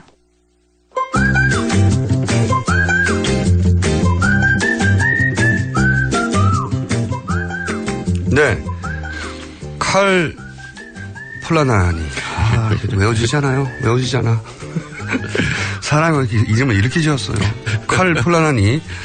사회경제연구소 소장님, 정태수 선생님 나오셨습니다. 안녕하세요. 네, 안녕하세요. 네. 자, 오늘 최근 저희가 이제 최순실 게이트 때문에 다른 뉴스를 다루느라고 소장님 시간을 굉장히 저희가 무시했어요. 줄이고 막. 네, 경제가 그런 거죠. 네, 줄이고 막. 오늘은 제대로 한번 다뤄볼까 합니다. 네, 시간을 충분히 확보했습니다, 저희가. 자, 저희가 첫 번째 다루려고 하는 건, 저희가 2달 전쯤에 한번 했었는데, 네. 금리, 이건 너무 어렵다. 네. 도대체 어떻게 된 거냐, 금리. 그런데 미국이 금리를 인상했고, 우리는 동결했다는 뉴스가 나왔습니다. 네. 이걸 듣자마자, 왜? 왜 그런 거야? 왜 올리고? 왜 우리는 동결된 게 이렇게 큰 뉴스지? 이렇게 이제 경제 분야 뉴스에 보면, 굉장히 크게 취급한 뉴스였어요. 그렇죠. 미국이 네. 올렸다. 그리고 곧이어 우리는 안 올렸다. 근데 왜를 설명해 주잖아요. 왜. 왜 이게 큰 뉴스인지. 네. 자기들끼리만 알아. 두 가지 측면을 봐야 되는데요. 네. 하나는 금리 격차에 따라서 자본이 이동을 해요. 옛날에는 네. 그러니까 70년대 전까지만 해도 다 각국이 따로 놀았거든요. 네. 그래서 뭐 미국이 금리를 올리건 말건 우리가 별로 상관이 없었는데 이제는 자본이 막 이동을 하거든요. 네. 이 클릭해서 이동을 하는 거기 때문에 굉장히 그렇죠. 빨리 이동을 하죠. 근데 어느 나라가 더 금리가 높아지면 당연히 그 금리가 높은 쪽으로 가게 되는 거죠. 근데 우리나라는 이제 선진국은 아니니까 금리 격차가 줄어들면 네. 우리나라에 돈이 빠져나갈 수가 있죠. 근데 미국이 올렸다는 건 미국으로 갈 가능성이 높아진 그렇죠. 거죠. 은행 이렇게 이해하면 되는 거군요. 은행에 돈을 넣었는데 이자가 많이 주는 대로 같이. 그렇죠. 이때 단순화시켜서 얘기하면 되는 거죠. 예, 일반 소비자 입장에서 생각하면 조금이라도 이자 많이 주는데 뭐 저축은행이 안전하기만 하면 그쪽으로 옮기려고 하는 거나 비슷한 거죠. 그런데 문제는 이제 실물 쪽에 영향을 미치거든요. 가령 우리나라가 미국하고 따라서 이자율을 올렸을 때 네. 과연 투자와 수비가 어떻게 되겠느냐 이게 이제 걱정이 되는 거죠. 자, 그러면은 기본 전제를 그렇게 깔고 일단 미국은 왜 그럼 금리를 올렸느냐 여기서부터 출발해보죠. 그러니까 미국 금리가 거의 제로 금리였거든요. 네. 그러니까 원래 2006년에는 5.25%였어요. 5%나. 예, 근데 그게 이제 위기를 맞으니까 제로 금리로 한참 동안 유지하다가 작년 12월에 0.25%에서 0.5% 사이로 해놨거든요. 그러니까 금리를 제로로 했다는 건 거의 은행에 돈 넣지 말고 무제한 돈 푼다는 얘기죠. 네, 돈을 밖에다 써라 제발. 네. 뭐 기업이든 개인이든 어차피 은행 넣어봐야 이자 안 나온다. 그러니 뭐 투자를 하거나 소비를 하거나 뭐 순환이 되게 좀 만들어라 이런 의지잖아요. 그렇죠. 그러니까 네. 중앙은행이 미국 FRB 연방준비제도이사회가 금리만 낮춘 게 아니고 양적 완화란 말 기억나세요? 예, 예. 그러니까 장기 채권을 사들여서 또 돈을 풀고 네. 이렇게 해서 어느 정도 경제가 괜찮아지니까 또 금리 0%라는 건 굉장히 비정상적인 상황이거든요. 그렇죠. 그러니까 0.25 작년에 올렸고 다시 0.25 올려서 이제 0.5%에서 0.75% 사이가 이제 연방금리라고 부르는 기준금리입니다. 근데 이제 이거를 이제 트럼프 당선자하고 연결해서 많이 보도를 네. 하는데 트럼프는 그동안 금리를 올려라 주장을 했었단 말이죠. 그러니까 왜 그런 주장을 했었는지. 옐런 총재가 금리를 안 올려서 네. 오바마 도와주고 있다 이거죠. 그래서 폴스 이코노미란 말을 막 썼어요. 거짓 경제를 지금 만들어내고 있어서. 왜 그것을 거짓 경제라고 했던 거죠? 그러니까 금리를 인위적으로 낮추면 아무래도 돈이 돌고 그래서 경제 성장률이 높아지는데 이건 오바마를 위해서 옐런이 인위적으로 금리를 낮추고 있다. 그러니까 오바마가 자기 정권에서 경제가 이렇게 붐이 된다는 걸 보여주려고. 예, 그러니까 그렇게 되면 경제가 괜찮다고 오바마 인기가 있었잖아요. 네. 그러니까 트럼프 당선자 입장에서는 자기한테 굉장히 대립적인. 그렇죠. 이미 경제가 좋은데. 네. 이미 좋다는 얘기니까. 그건 이건 가짜다. 그러니 금리를 올려라. 예, 그래서 뭐 별의별 얘기를 다 했죠. 뭐 임기가 제대로 보장되지 못할 것이다. 앨런에 대해서. 예. 그러니까 거의 자르겠다고 얘기를 했어요. 내가 당선되면 넌. 근데 진짜 당선이 됐어요. 끝장이야. 이런 협박을 했었는데. 근데 이제는 입장이 바뀌었죠. 이제 대통령이 되면 아무래도 금리를 높이면 아까 얘기한 것처럼 실물이 위축될 가능성이 있으니까 금리를 안 올릴 수는 이제 하는 마음이 생겼겠죠. 그리고 이제 트럼프의 공약은 성장을 높이겠다는 겁니다. 그러면 트럼프도 당선된 이후로는 금리를 높여가라 아니라 말은 했으니 높일 때 조금만 올려라 이 정도. 0.25%는 뭐 정말 조금만 올린 건데 뭐 대놓고 뭐 금리 올리지 말라는 소리는 안 했지만 이제 금리를 빨리 올리면 아무래도 자기의 경제 정책 쓰는데 이 문제가 되니까 그런 얘기도 안 했죠. 어쨌든 트럼프의 정책은 재정 지출을 늘리겠다는 거거든요. 1조 달러 이상을 늘리고 수출 진흥책을 쓰겠다는 건데 그렇게 되면 경기 과열의 우려가 있으니까 그러면 이제 연방준비제도 이사회에서는 선제적으로 0.25% 정도로 올릴 수 있거든요. 그러니까 그렇다는 얘기는 앨런이 트럼프의 눈치를 좀 봤다고도 볼 수 있는 거네요. 살짝? 그런 건 아니고요. 아니요? 실제로 여기 이 보도자료에는 트럼프 얘기가 안 나오는데 이제 기자들하고 간담회에서 그 얘기가 나왔어요. 그러니까 연방준비제도 이사회 이사들이 몇 사람은 트럼프의 정책을 의식해서 너무 경기가 과열될까 봐 금리를 선제적으로 올리는 것 그런 얘기를 했다 이렇게 얘기를 했고 그러니까 기자들이 집요하게 물어보거든요. 당신 그 2기에 여기 4년 2번 할 수가 있는데 이게 될 것 같냐 뭐 이런 질문도 하니까 18년 2월까지 보장돼 있고 나는 중앙은행의 독립성을 믿는다. 그 다음 일은 난 모르겠다. 내가 결정할 일도 아니고 그때 가서 생각하면 된다 뭐 이런 식으로 대답을 했죠. 어쨌든 영향을 지금 주고받고 있네요. 그렇죠. 그리고 특히 이제 트럼프가 금융 규제 완화하겠다는 얘기했거든요. 지금 도드 프랭크법이라고 해서 금융을 너무 풀어가지고 문제가 생겼잖아요. 세계 경제에 문제가 생기니까 그걸 쭉 압박을 해놨는데 그걸 풀겠다 그러는 거에 대해서 강하게 반발했습니다. 트럼프는 사실 월스트리트를 지역적으로 비난해 왔는데 근데 실제로 지금 하겠다는 정책은 월스트리트가 좋아할 일 아닙니까? 그리고 지금 입각하는 사람들 전부 월스트리트예요. 거짓말쟁이들. 그러니까 상대적으로 제조업 노동자들을 부추기고 그들을 더 보호하는 그런 얘기를 많이 해서 이제 표를 얻었지만 친구들이 다 월스트리트 사람들이죠. 아니 뭐 트럼프가 실제 토론회 중에도 했던 말들 대부분이 팩트 체크해보면 사실이 아닌 거짓말이었다. 또 많이 나왔는데 하여튼 정책적으로도 그동안 주장했던 거하고는 전혀 정반대의 정책을 실제 펼칠 가능성이 대단히 높다. 아니, 근데 성장 정책은 뭐 계속, 그러니까 금융에 대해서 풀 거고 계속 그 경제 성장률을 올리는 모든 정책을 쓸 거다. 그렇게 볼 수가 있겠죠. 자기, 치하에서 이제 경제 성장률이 높게 나오기를 원하니까, 당연히. 그렇죠. 예. 그런데, 미국은 그렇다고 쳐요. 미국은 그렇다는 얘기는 지금 경기가 나쁘지 않다는 얘기잖아, 이게. 장기적으로 괜찮아요. 한 2%대로 모두 예측을 했고, 그리고 인플레이션은 이제 2% 이하로 지금 억제가 되고 있는데 곧 인플레이션율도 높아질 거다. 그리고 실업률이 4.6%거든요. 미국에서는 4.6%면 완전 고용이라고 보거든요. 오바마가 그러니까. 잘 한 거네요, 사실. 그럼요. 오바마 시대에 나쁘지 않았죠. 완전히 위기에 빠진 걸 구해놨으니까. 그 과실을 이제 트럼프가 다 따먹겠네요. 그런데 우리는 왜 동결입니까? 또 우리의 이 동결의 의미는 뭡니까? 바로 하자마자 한은이 이 발표를 했고요. 한은이 발표하자 경제면은 이걸로 덮였는데 왜 설명을 안 해줘요? 왜? 일부러 한은이 하자마자 발표한 건 아니고요. 원래 이 한은 금융통화위원회가 매달 3번째 목요일 날 열려요. 그러니까 그게 우연히 14일, 15일 이렇게 돼서 그래서 그렇게 된 건데 지금이 한 0.5%에서 0.75% 격차가 있거든요. 그런데 미국이 올리니까 우리도 따라서 올려야 자본 이동이 안 일어나는 건 확실한데 근데 문제는 지금 우리 경제가 굉장히 나쁘거든요. 우리 경제가. 그러니까 동결했다는 의미는 우리가 미국이 인상한 금리를 쫓아갈 만한 경제적 체력이 안 된다 이 얘기네요. 예, 금융만 생각하면 올려서 자본 이동이 없도록 하는 게 안전한데 근데 올리면 우리 실물 경제가 어떻게 될지에 대해 자신이 없는 거죠. 그럼 그 얘기를 설명해 줘야지. 금리 동결했습니다. 이유는 우리 경제가 어려워요. 네. 이 설명을 해줘야지 금리 동결 좋은 건지 나쁜 건지. 근데 아까 어떻게 우리가 받아들여야 되는지. 금리가 예금 이동으로 설명했잖아요. 조금이라도 이자율 더 주는 대로 갈 거다. 네. 그게 이제 한국에서 미국으로 갈 수 있다는데 이제 이자율이 높아지면 기업들이 투자를 줄일 가능성이 높아요. 지금도 투자를 거의 안 하는데 이자율이 높아지면 보통 기업은 돈 빌려서 투자하잖아요. 그럼 이자를 더 많이 물어야 되니까 수익률이 더 높은 어떤 프로젝트를 찾아내야 되는 거죠.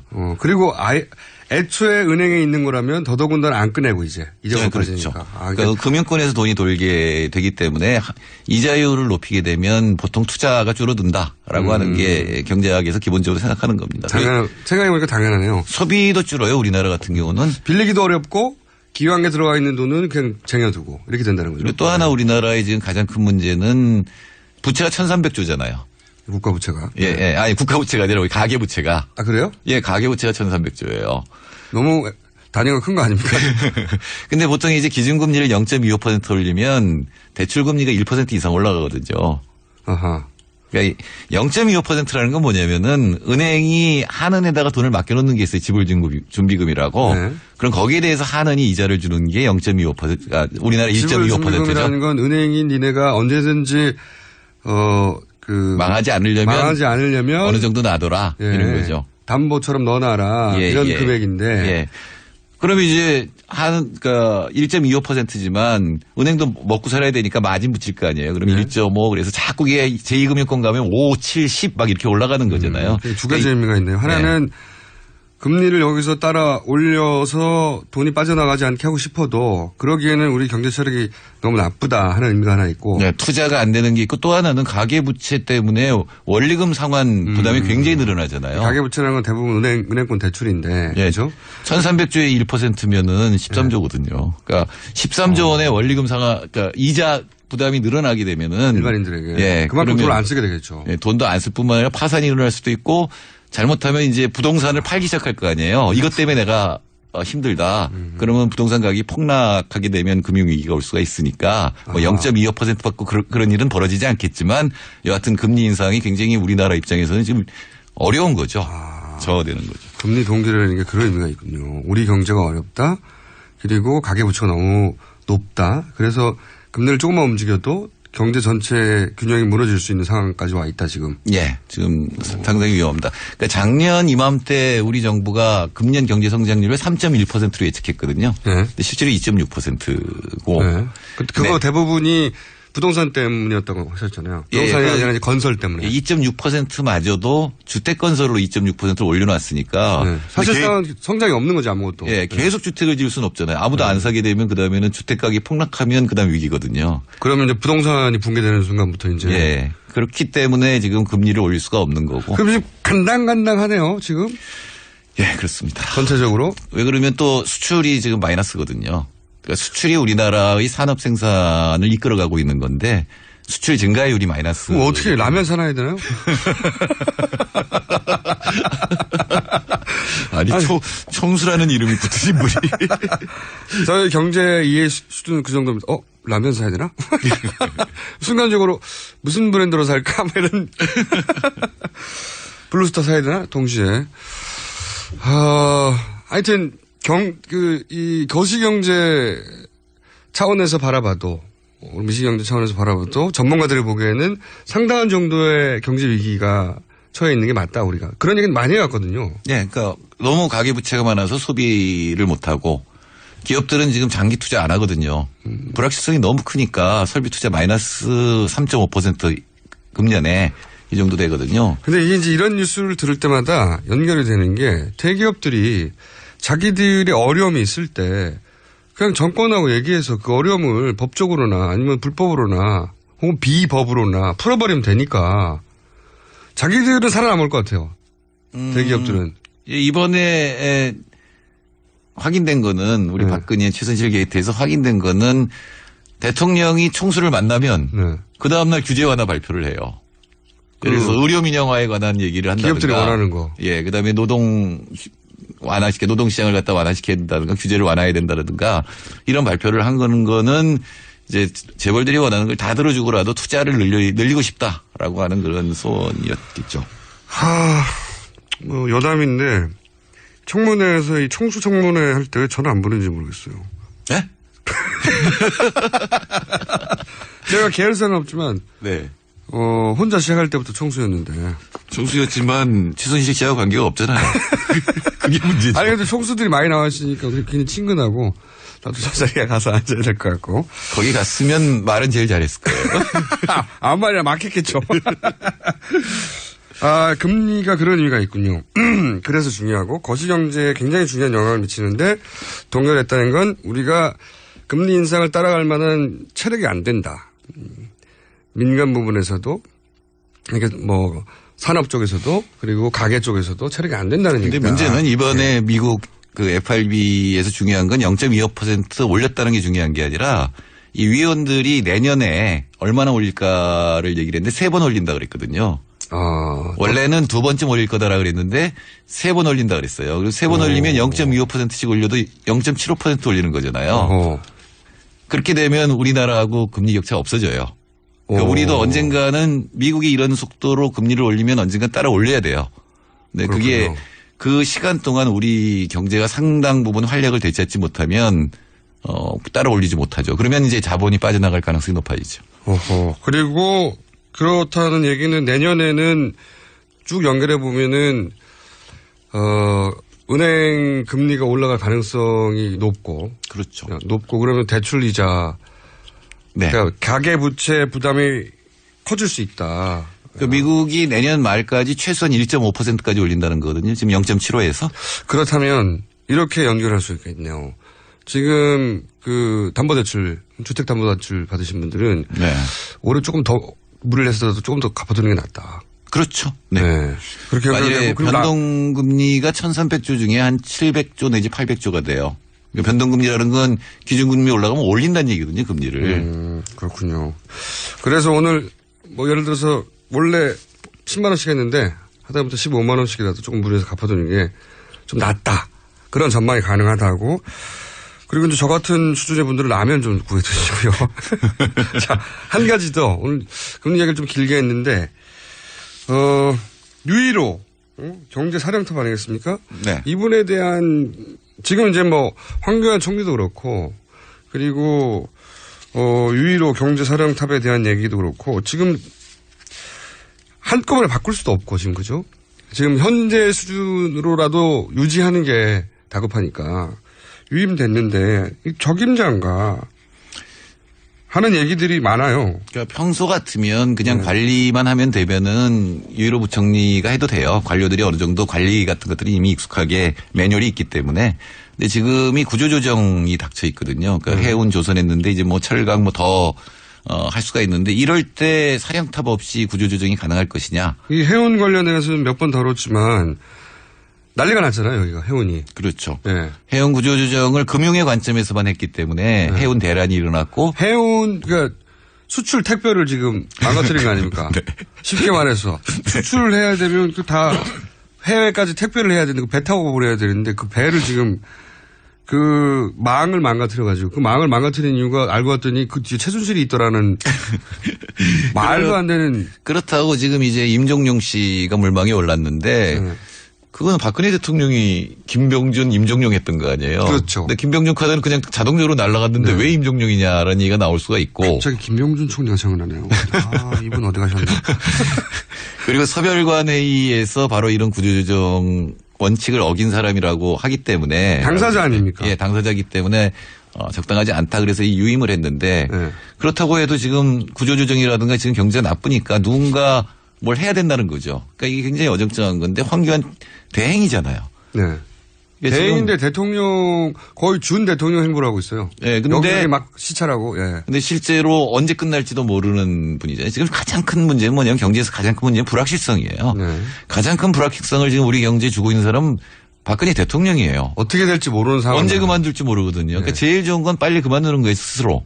맞습니다. 그러면 바로 정권이 바뀌고 경제 사령탑도 만들 수가 있고 모든 문제를 해결할 수 있거든요. 경제의 관점에서도 원래 주식시장에서 제일 싫어하는 게 불확실성이잖아요. 네, 근데 지금 불확실성이 꽉 차 있고, 그러니까 헌재 입장도 저는 그렇게 생각합니다. 헌재가 언제 결정을 내리더라도 좀 언제쯤은 내릴 수 있다라는 거를 알려줘야 그거에 맞춰서 사람들이 행동을 할 수가 있거든요. 투자도 그렇고 다 그렇게 되는 건데 지금은 헌재가 2개월 만에 할지 1년 넘어갈 수도 있다는 소리도 나오니까. 왜냐하면은 저도 이제 뭐 부장판사 출신 분들한테 물어봤는데 법적 절차만 따지면 순수하게 어떤 정치적 고려나 혹은 지금 현 시국에 대한 판단이나 이런 배제 그걸 완전히 배제하면 이 정도 내용이냐면 1년 가도 이상하지 않다고 하더라고요. 실제. 하나하나 따지면 그렇겠지만 사실 헌재가 형사재판 아니거든요. 그러니까요. 예, 형사재판 아니고 이게 정치적인 판단을 해줘야 되는 거고 특히 지금과 같이 경제가 안 좋은 상황에서는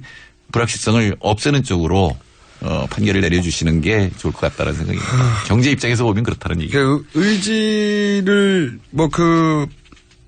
부장판사 출신 그분의 이야기도 이거는 법 절차의 문제가 아니라 의지의 문제다. 그렇죠. 네.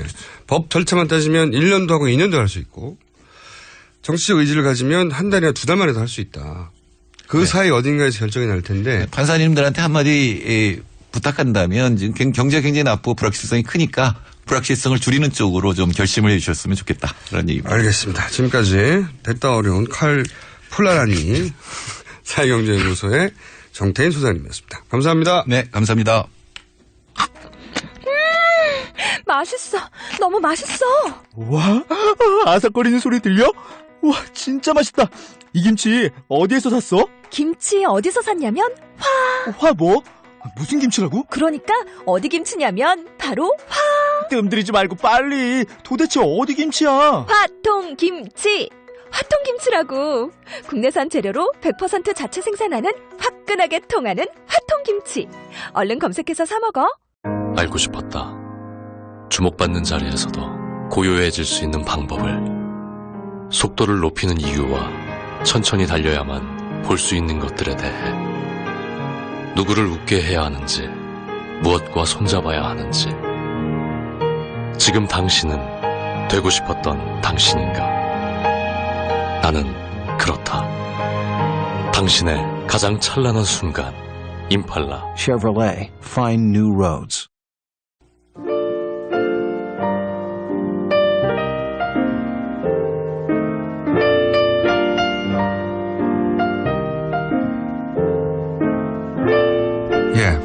불친절한 AS 시간입니다. 제가 사람 자체가 불친절해서 친절하게 할 수가 없어요. 네. 오늘은 청와대 근무했던 제보자 인터뷰에 대한 반응이 엄청나게 많습니다. 눈물이 난다는 분들이 많고. 아마도 그런 것 같아요. 세월호에 대한 미안함을 이제 마음속에 숨기고 있었는데, 괴로우니까. 근데 이제 그게 정면으로, 숨겨져 있던 마음이 건드려져요. 그래서 자신도 모르게 눈물이 났다는 분들이 많고요. 네. 이런 분도 있네요. 8898 쓰시는 분이 교도관 출신인데요. 소장님이 출근만 해도 집무실 보안과장 등등 모두에게 연락이 가는데 대통령이 움직이는데 모르는 게 말이 되나요? 네. 교도소장도 모두가 다 아는데 그렇죠. 말이 안 되죠. 자, 시간이 너무 짧아요. 오전은 다 뉴스공장으로 채우세요. 저는 가능합니다. 시간을 안 보여주면 오전 내내 혼자 떠들 수도 있습니다. 게스트 필요 없어요. 공지사항 하나 있습니다. 27일 날 저희 제작진이 청취자분들을 모시는 공개 방송을 합니다. 6시 50분까지 오시면 대략 한 200여 분 들어갈 수 있고 만약 못 들어가시는 분들은 보인다고 하네요. 밖에서. 유리창으로 훤히.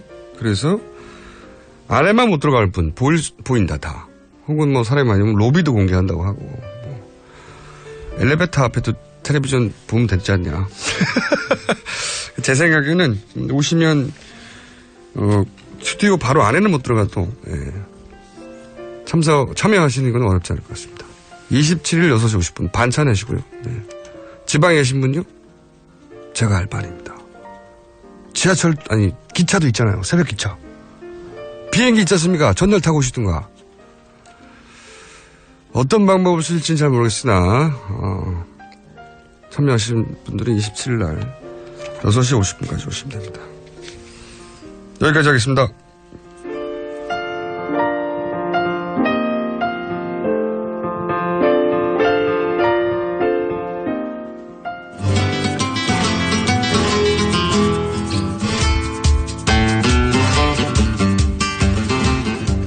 참, 이 뉴스공장 27일날 공개방송은 무슨 신청을 하시는 게 아니고 그냥 오시면 됩니다. 네. 자, 오늘은 역시 이 시국에 밀려서 시국에 밀리고 여차저차한 사정으로 지난주에 못 나오셨던 가치라미 씨가 후배들을 절대 이 분야에 못 들어오게 막고 있는 마크컬럼니스트 황교익 씨 나오셨습니다. 안녕하십니까. 네, 안녕하세요. 황교익입니다. 네. 지난주만 아니라 지난주도 못 나왔어요. 그렇죠. 그때는 문재인 대표가 나와서 제 시간을 먹어버렸어요. 당연히 밀리죠. 네. 그리고 지난주에는 탄핵 때문에 그렇고, 제가 먹고 살려 그러면 이 정치가 안정돼야 그 쥐꼬리만한 출연료도 이렇게 그게 밀려가지고, 그렇습니다. 그때 그 문재인 대표가 나와서 또 제 영역의 이야기를 또 하고 가셨어요. 예, 고구마다. 고구마 사이다 이야기하고 가셨어요. 고구마는 든든하다 그러고 사이다는 먹으면 또 금방 갈증이 나지 않느냐 그러는데 어떻게 또 정확하게 아세요 그 부분을. 그 부분을 모르는 사람이 있습니까 대한민국에? 그래요? 고구마가 다 목매이고. 전 훨씬 더 재밌는 게 박원순 서울시장에서 나는 김치 그러면서 엽사하게 숟가락 얹으시고. 근데 이 고구마 사이다 이야기에 사실 이게 다 탄수화물이거든요. 아, 거기서 또 영감을 얻으셨어요? 예, 맞습니다. 그래서 오늘 설탕 이야기 하려고 그러는데 이게 탄수화물 이야기를 해야 돼요. 고구마도 탄수화물이고요. 그 사이다에 들어가 있는 그 계속 먹고 싶어지는 그 이유가 안에 이제 설탕이 많기 때문이거든요. 그 설탕도 탄수화물이에요. 결국은. 밥도 탄수화물이고 감자, 옥수수 뭐 등등 이런 게 다 탄수화물입니다. 그러니까 몸에 들어오면 그것이 에너지로 작동을 해요. 그래서 탄수화물이 들어오면 기분이 좋아진다라는 것을 이제 이야기를 하고 에너지니까 다 좋다. 그런데 하나는 고구마 같은 경우에는 탄수화물이 에너지로 작동하려 그러면 그 당으로 분해돼서 해야 되니까 좀 시간이 좀 걸려요. 그러니까 문재인 대표가 이야기하는 배가 든든하다는 말은 든든하고 난 다음에 에너지로 천천히 이렇게 작동을 하는 거죠. 근데 사이다 같은 경우에는 금방 에너지로 작동을 하고 그냥 또 없어져요. 계속해서 먹어야 되는 거지. 그래서 같은 탄수화물이더라도 어떤 형태로 몸에 들어오는가에 따라서 몸이 작동하는 게 이렇게 달라지는 거죠. 그래서 설탕은 밥과 같은 똑같은 탄수화물인데도 같은 탄수화물로 여기면 안 돼요. 그 오늘은 주제는 설탕이네요. 네. 설탕이 그 설탕 요리법으로 유명한 그 백종원 더번 코리아 대표. 네. 있죠. 한번 백종원 씨에 대한 어떤 언급을 하셨다가 좀 자세히 못 봤는데 백종원 씨를 비판했다 뭐 이러면서 언론에 확 났던 적이 있어요. 그래요. 그게 관심이 없어서 클릭해 보진 않았습니다. 제목만 봤는데. 근데 제가 백종원 씨를 디스했다 뭐 이렇게 보도가 나가는 게 우리 언론들이 얼마나 천박한가 하는 게 그대로 드러나는 거죠. 저는 백종원 씨가 보여주는 그 레시피를 그렇게 여과 없이 보여주는 그 방송의 문제로 저는 지적을 한 거거든요. 아, 그래요? 그러니까 만약에 예를 들어서 설탕을 팍팍 쳤어. 근데 그 설탕을 팍팍 치는 걸 그대로 보여줘서 설탕 팍팍 치는 게 아무 문제가 없다고 하는 인상을 유포시키는 방송에 대해서 공격한 거다. 그렇죠. 그 설탕이라는 것은 우리는 그 에너지니까 그냥 많이 먹어도 뭐 괜찮겠지. 밥 많이 먹듯이 먹어도 괜찮겠지라고 생각을 하는데 그 부분이 문제가 있는 거죠. 설탕은 몸을 에너지가 돋게 하니까 뭐 아드레날린도 분비되고 세로토닌도 분비되고 할 겁니다. 그런데 가장 근원적으로 분비되는 호르몬이 도파민이라는 것이거든요. 약하면 나오는 건데 강하게. 맞습니다. 이 도파민은 그 쾌락을 주는 물질이 아니라 갈구하게 하는 물질이에요. 흥분시키고 그렇죠. 흥분하고는 조금 달라요. 도파민은 그 도파민을 분비시킨 물질을 계속해서 먹어라 하고 보내주는 호르몬입니다. 아, 그렇군요. 그 중독을 일으키는 이유가 계속해서 그렇군요. 그 행동을 하게끔 유도하는 물질의 작용이지 않겠습니까? 자꾸 이걸 해라고 명령하는 거죠. 그렇죠. 네. 단맛은 계속해서 입에 당기는 이유는 도파민을 분비시키기 때문이거든요. 아, 그렇군요. 그 설탕이 많이 먹고 몸에 지방으로 축적돼서 비만을 유도한다 하는 이런 것은 사실 그렇게 별로 중요한 것이 아니고요. 설탕이 발려지는 음식들은 과식하게 만들어요. 자꾸 먹고 싶게 만든다. 네. 그래서 설탕 저당 정책을 거의 대부분의 나라에서 설탕 줄이기 정책을 쓰는 이유가 그 당을 덜 먹게 하자는 것이 아니라 설탕을 음식에 많이 넣지 않게 하는 것으로 과식을 피하기 위해서 만들어지는 정책들이거든요. 이게 핵심인데 그리고 거의 모든 설탕 자체가 나쁘다 보다 더 정확한 표현은 설탕으로 인해서 계속 그 음식을 과식하게 만든다. 그렇죠. 그러니까 설탕이 발려지는 음식들이 나쁜 것이죠. 되도록이면 설탕이 안 들어가 있는 음식으로 먹어야만이 조금 과식을 피할 수 있다고 이렇게 보면 돼요. 근데 설탕 발린 음식들을 백종원 대표나 이런 외식업체, 백종원 대표만이 아니라 거의 모든 외식업체들이 설탕 발린 음식을 내요. 나물에도 설탕 넣고요. 이런 상관관계가 있는 거군요. 설탕이 좀 많으면 음식을 자꾸 먹게 된다. 그렇죠. 손님 입장에서 식탁에서 이렇게 음식을 먹는데 사실 식당에서 음식 먹을 때 특히 술 마시고 이럴 때 내 입에 들어오는 음식이 어떤 맛을 내는지 정확하게 분별하면서 먹지는 않아요. 그냥 뭐 대충 이렇게 먹는 거죠. 근데 설탕이 발려 있으면 계속해서 입에 밀어 넣게 됩니다. 일어나고 난 다음에 식탁에서 보니까 우리가 많이 먹었네. 이게 맛있는 음식인가 보다 하고 착각을 일으키게 되죠. 착각을 불러일으키는구나. 네. 그래서 그 외식업소의 음식 레시피들은 대부분이 설탕이 과다하게 들어갑니다. 백종원 씨뿐만이 아니라 원래 그렇다. 그렇죠. 원래 그렇다. 그런데 이런 레시피를 원래는 그 방송에서 내보내주지 않죠. 원래. 그렇죠. 이런 그 과식을 불러일으키는 그런 레시피는 방송하지 않는 것이 원래 금기였죠. 그런데 그 말씀 듣고 생각해 보니까 제가 음식 프로를 잘 보진 않는데 거기다가 뭐 조미료를 팍팍 치는 장면을 보여주진 않았어요. 잘. 특히 뭐 설탕도 그렇고. 그렇죠. 네. 원래 백종원 씨의 레시피 책이 나와서 인기리에 팔리고 있는 게 있습니다. 그러니까 방송에 나오시기 이전에도 이미 그 레시피 북을 보면 사실 MSG가 많이 들어가요. 저는 설탕에 놀란 게 아니라 사실 MSG에 놀랬거든요. 와, 이렇게까지 솔직한 레시피를. 정말 솔직한 거예요. 외식 업체들 다 그만큼 넣어요. 다른 외식업 차이가 있다면 다른 외식업체도 다 넣는데 이렇게까지 솔직하게 말을 하나? 그렇죠. 그런데 솔직한 분이군요. 그런데 백종원 대표가 방송에 나와서 MSG 넣는 거는 안 보이죠. 그렇습니다. 네. 그거는 편집하는 거죠. 그럼 편집하는구나. 네. 설탕 넣는 거는 그냥 넣고. MSG를 넣으면 MSG는 나쁜 이미지가 있으니까. 나쁜 것이라니까. 그러니까 백종원 씨 이미지에 또 나쁜 영향을 미칠 수가 있겠죠. 방송을 제작하는 제작진이 MSG에 대해서는 그래 이거는 그 편집하는 게 좋아. 그렇죠. 백종원 씨 위해서가 아니라 본인들도 미리 그렇게 생각하겠죠. 그렇죠. 그러니까 그 백종원 씨는 아마 그 방송 녹화 중에서도 MSG 넣으실 거예요. 먹을 때 원래 굉장히 솔직한 분이거든요. 저는 이런 점을 굉장히 좋게 생각을 해요. 솔직하게 그냥 MSG 넣지 뭐. 그런데 제작진에서 그걸 갖다 커팅할 거라고 편집할 것이라고 저는 생각을 합니다. 그런데 설탕은 왜 다 이렇게 보여주느냐. 그렇죠. 그 문제를 제가 지적을 한 거거든요. 백종원 씨가 방송에 나오고 뭐 하고 하는 것은 뭐 자유민주주의 국가에서 설탕 얼마나 넣고 뭐 외식업소에서 팔든지 말든지 그거는 사실 문제 삼을 것이 아니고요. 방송에서는 기본적으로 공공의 영역이니까 국민의 건강을 위해서 제어해야 되는 부분이 있거든요. 모르지 않았을까 제작진들이? 그러니까 설탕에 대한 특별히 나쁜 이미지가 없으니까 설탕 치는 거야 뭐 어때 이 정도로 생각하지 않았을까요?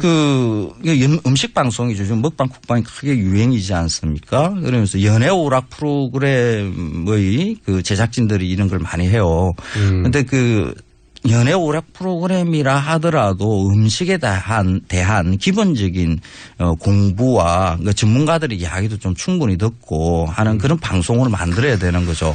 그냥 시청률 나온다고 해서 설탕 팍팍 넣고 수가보이 뭐 이렇게 붙이니까 시청률이 나온다고 해서 거기에다가 쫓아간다 그러면 안 된다는 거죠. 설탕 많이 넣는 이런 레시피들, 백종원 씨의 레시피들이 그걸 보고 크게 환호를 한 분들이 사실 뭐 40, 50대 음식을 하기 힘든 분들이 쉽게 음식을 할 수 있게 됐다는 이 부분도 사실 있기는 하지만은. 자기 주변에 있는 간단한 도구 가지고 손쉽게 따라할 수 있으니까. 네, 그 부분도 있지만은 특히 20, 30대들이 그 백종원 현상이라고 할 수 있는 팬덤 현상이 만들어집니다. 그랬었죠. 지금은 좀 잠잠하죠. 조금 잠잠하죠. 네. 그 20, 30대들한테 왜 그런 그 팬덤 현상이 만들어지는가 요거는 잘 관찰해 볼 필요가 있어요. 관찰해 보신 결과? 8, 90년대생들은 대부분 그 분유 세대예요. 그때 모유를 잘 안 먹고. 그렇죠. 이거 어느 정도까지 모유 수율이 떨어지냐 그러면 90년대 초에는 한 10%대밖에 안 돼요. 80% 이상이 본인 주장을 위해서 별걸 다 조사하시는 분이에요. 90년대 모유 수율이 10%대라는 거를 어떤 마칼리스트가 찾아보겠습니까? 근데 모유 수율이 산업사회에 들어오면서 다, 세계 각국이 다 떨어지거든요. 네. 그런데 우리나라처럼 이렇게 급격하게 떨어지는 애는 없어요. 네. 그러니까 한국 산업사회 그 전개 과정이 굉장히 폭압적으로 이루어졌다는 것을. 천박하죠, 사실은. 그렇죠. 그런데 그 분유를 먹는 그 분유가 모유에 비해서 단맛이 굉장히 강해요. 그때 80년대, 90년대 아마 그 기억하실 거예요. 때부터. 그렇죠. 기억하실 거예요. 그때 우식증이라고 해서 아이들 이빨이 그 유치들이 다 썩어 나와서 큰 사회 문제가 된 적도 있었어요. 그렇구나. 단맛은 도파민을 분비시키고 중독 현상을 일으키는데 8, 90년대생들이 그 분유를 먹으면서 아예 유아기 때부터 이미 인이 박혔군요. 그렇죠. 예, 설탕에 중독된 세대인 거죠. 실제로 그 식품 수급표라는 그 우리가 일상으로 먹는 그 재료의 음식 재료에 대한 그 표가 있는데 그 농진청에서 이제 매년 내는 겁니다. 그게 보면 1인당 하루 설탕 소비량이 80년대와 90년대 2배가 차이가 나요. 80년대 한 40g씩 먹다가 90년대 들어오면서 한 80g 이렇게 먹게 돼요. 하여튼 황교익 씨한테 걸리면 끝장나는 겁니다. 80년대, 90년대 설탕 상용 2배에서 또 왜 이렇게 부쩍부쩍 늘어? 누군가를 공격하거나 혹은 누군가를 비판할 때는 그게 마음에 안 들어. 이렇게 하시지 않고 그래? 이유가 다 있는 거죠. 끝장나볼래? 자, 식량청 자료 가져와 보고, 통계청 자료 가져와 보고, 쭉쭉 가져와 봐. 공부 많이 해야 됩니다. 그러니까요. 분유로 해서 설탕을 많이 먹기 시작하는 단맛에 중독된 아이들이 8, 90년대 생들인데, 이때에 이제 이미 분유로부터 이제 단맛에 대한 공격을 받았으니까 과자, 떡볶이, 닭강정, 청량 음료들 뭐 이런 것에 거의 그 매몰돼 있는 상태죠. 어릴 때부터 그냥 거기 절어 살았다. 그렇죠. 단맛을 계속해서 먹으면 이빨이 썩고 어떡하고 한다는 것은 다 잘 아니까 특히 어른들이 단맛 중독되어 있는 8, 90년대생 어린 아기들한테 먼저 야, 먹지 마, 과자 먹지 마, 그러니 또 많이 들었어요. 먹지 마, 뭐 이런 이야기 계속 하겠죠. 학교에 가면 선생님이 그거 먹으면 안 된다. 그 학교 끝나고 집에 갈 때 구멍가게 둘러가지고 그거 과자 사 먹지 마라. 텔레비전에서 보면 텔레비전에서 선생님들이 나와가지고 설탕 먹으면 이빨이 썩어요, 안 좋아요, 먹지 마세요 이러죠.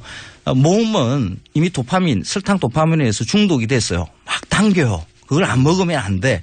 그런데 부모님도 먹지 말라 그래, 선생님도 먹지 말라 그래, 텔레비전에서도 또 나와서 또 먹지 말라 그래. 얼마만큼 스트레스가 심하겠어요. 억압이 쌓여 있었는데. 그렇죠. 그런데 백종원 씨가 텔레비전에 나와서 딱 한마디 해요. 괜찮아요. 그런 면도 있을 그렇죠. 수 있다. 20, 30대들이 평생으로 단맛의 음식을 먹으면서 거기에 대해서 계속해서 스트레스를 받아왔거든요. 이걸 먹지 말아야 되는데 몸은 당겨 계속해서 이 갈등이 있던 것을 괜찮다고 말해주는 한마디로 괜찮다. 설탕의 음식을 먹어도 괜찮다라고 이야기한 게 한국의 방송 역사상 처음 있는 일이에요. 그러고 보니 그렇습니다. 네. 그래서 백종원 팬덤 현상이 만들어지는 거죠. 그러니까 이거는 백종원 씨 물론 다른 요인도 물론 있다고 생각해요. 그렇죠. 그러니까 쉽게 음식을 만들어주는 방법에 대한 요 부분도 분명하게 있기는 합니다. 설탕적 관점에서 보자면, 설탕적 관점에서 보자면 그렇게 해석할 여지가 있다. 그러니까 다소의 일리가 있습니다. 그러니까 음식 문화에 대한 이해들 이런 걸 가지고 저는 그 자료들을 가지고 이야기하는 입장에서는 조금 옆에 주변부를 다 살피면서 이야기를 해야 되거든요. 왜냐하면 이렇게 하시는 말씀들이 대부분 그 말을 듣는 상대가 당연히 기분 나쁘고 대받아칠 만한 내용들을 많이 말씀하시는데 대받아칠 때 만약에 손쉽게 대받아쳐지면 본인의 업을 잃게 되지 않습니까? 그렇죠. 큰일 나요. 그렇기 때문에 철저하게 90년대 모유 비율이 얼마 됐지 막 찾아보고. 그러니까 백종원 씨가 텔레비전 프로그램에서 인기가 있다라고 이렇게 보면 그냥 한 개인의 일로 이렇게 보이지만은 이제 저 같은 일은 거기에 환호하는 그 사람들 시청자들을 봐야 되는 거거든요. 그러니까 백종원 씨를 보는 게 아니라 그게 환호하는 시청자들을 들여다보면 한국 음식이 지금 어떤 식으로 변해왔고 지금 무엇을 갈구를 하고 어떤 식의 문제가 있고 변화를 어떻게 꾀야 되겠다 하는 이런 것들이 통로가 나오는 거죠. 그리고 이게 혹시 백종원 씨의 인기를 시기한 그렇지는 않아요. 유사 분야에 있는 사람의 디스가 아니냐라고 손쉽게 몰아갈 수 있는데 그게 아니라는 거를 길게 말씀하신 겁니다. 그게 제가 왜 백종원 씨 개인을 디스하겠어요. 이렇게 솔직한 분을. 저는 그 외식업에 전개되는 게 프랜차이즈 업체들이 중심으로 사실 그 부분이 사실 백종원 씨가 가장 많이 안고 있는 그 공격 포인트죠. 그 약자들을 식당들 영세업자들을 갖다가 이렇게 상권을 먹어 들어가는 거 아니냐 하는 거죠. 근데 사실 이런 것은 백종원 씨 문제가 아니죠. 한국의 외식업 전체가 사실 프랜차이즈 공화국이거든요. 정말로 이제 사회적 비판을 해보자면 다른 분야에 있지. 요거는 백종원 씨를 공격하려는 게 아니라 방송. 그렇습니다. 방송을 이렇게 만들면 안 된다는 그렇죠. 지금 그 백종원 씨 프랜차이즈 문제도 우리 한국의 외식업이 프랜차이즈 중심으로 끌려 나가고 있는 그리고 정부가 프랜차이즈를 육성하는 이런 그 정책의 문제를 지적을 해야 되는 거지. 백종원 씨가 프랜차이즈를 갖다 많이 한다. 그게 골목의 영세업자들을 갖다가 힘들게 한다. 이런 식으로 이야기하면 안 되는 거죠. 백종원 씨 개인을 공격할 일이 아니라는 거죠. 그렇죠. 시스템 문제고. 그런 얘기고요. 자, 이제 끝날 때가 돼버렸네요. 아, 그래요? 네. 자, 잠시 교통정보를 듣고 올 시간이 되나요? 된답니다. 자, 이번 주는 여기까지입니다. 인사하시죠? 예. 그 다음 주에도 다른 일이 없이 특별한 일이 없이 제가 좀 진행할 수 있게끔 꼭 나오길 원하시는 거죠? 네. 봐서요. 네. 저는 김원효였습니다. 주말에는 거리로 나갈까 합니다. 오늘도. 그러면 그때 인사드리기로 하고 거리에서는 나머지 분들은 월요일 날 뵙겠습니다. 안녕.